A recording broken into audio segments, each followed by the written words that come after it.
না, আমরা আশা করছি এই যাত্রাটা স্বস্তির হবে, নিরাপদ হবে। যে সমস্ত জায়গায় ব্যত্যয় ঘটার সম্ভাবনা আছে, ধরেন একটা যানজট তৈরি হয়ে যায়, দীর্ঘক্ষণ শৃঙ্খলা থাকে না রাত সড়কে যান চলাচলের জন্য, তার জন্য যে সমস্ত ব্যবস্থা নেওয়া হবে সে উচিত, সেগুলি ইতিমধ্যে আমরা নিয়েছি এবং ওর সাথে যারা জড়িত তাদেরকে প্রয়োজনীয় নির্দেশনা দেওয়া হয়েছে। আমি আপনাকে নিশ্চিত করতে চাই যে সব কিছু আশা করছি এবার ঠিক থাকবে।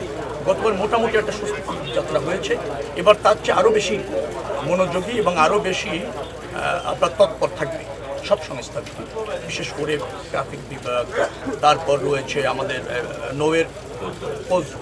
নৌতে কোস্টগার্ড আছে, নৌ পুলিশ আছে, আনসাররা আছে, তারা কাজ করবে এবং আমাদের যে টিম আছে তারাও সার্বক্ষণ থেকে নিশ্চয়ই নিশ্চয়ই আমরা দিয়েছি, আমি ডেকে বসেছি, কোনো ভাড়া বাড়বে না।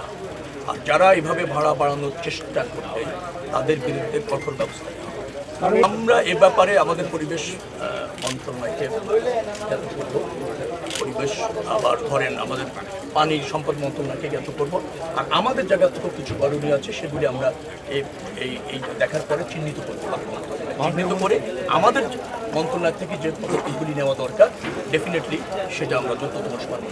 আপনি চাঁদাবাজির সুনির্দিষ্ট তথ্য আমরা জানতে পারলে ভালো, আমরা সবসময় এটা মনিটরিং করি, যেখানে যতটুকু ব্যত্যয় পাওয়া যায় সেটা নিবৃত্ত করার চেষ্টা আমাদের থাকে এবং আমরা স্বরাষ্ট্র মন্ত্রণালয়কে সেটা পাবো খুঁজতে করা। আপনাদের কাছে যদি কোনো সুনির্দিষ্ট তথ্য থাকে আমি খুব বাধিত হব যদি সুনির্দিষ্টভাবে বলেন যে মানে এই জায়গায় এই সময় এইরকমভাবে ঘটছে, আপনারা আমাকে জানালে ডেফিনেটলি আপনারা তার অ্যাকশন দেখতে পাবেন। আমাদের না, আমি বলছি গোয়েন্দারা কাজ করে, তারপর গোয়েন্দারাও তো সবসময় সফল হয় না, সাংবাদিকরা তো আরও বেশি অনুসন্ধানী রিপোর্ট যারা করে আরও বড় গোয়েন্দা। আমরা চাই যে আপনারাও আমাদেরকে সহযোগিতা, হাতের ব্যাগের টোলের কোনো সুযোগ নেই।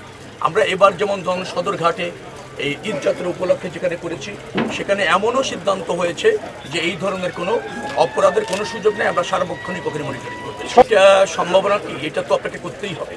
তো যেহেতু ওখানে কি কারণে বন্ধ আছে আমাদের একটু জানার প্রয়োজন আছে বিস্তৃতভাবে, তো সেইটা যথাযথভাবে জেনে নিশ্চয়ই দ্রুততম সময়ের মধ্যে করার মানে চেষ্টা থাকবে এবং পদক্ষেপও থাকবে। আজকে যেহেতু নৌ মন্ত্রণালয়ের মন্ত্রী হিসেবে এসেছি, আপনারা নৌয়ের মধ্যে সীমাবদ্ধ।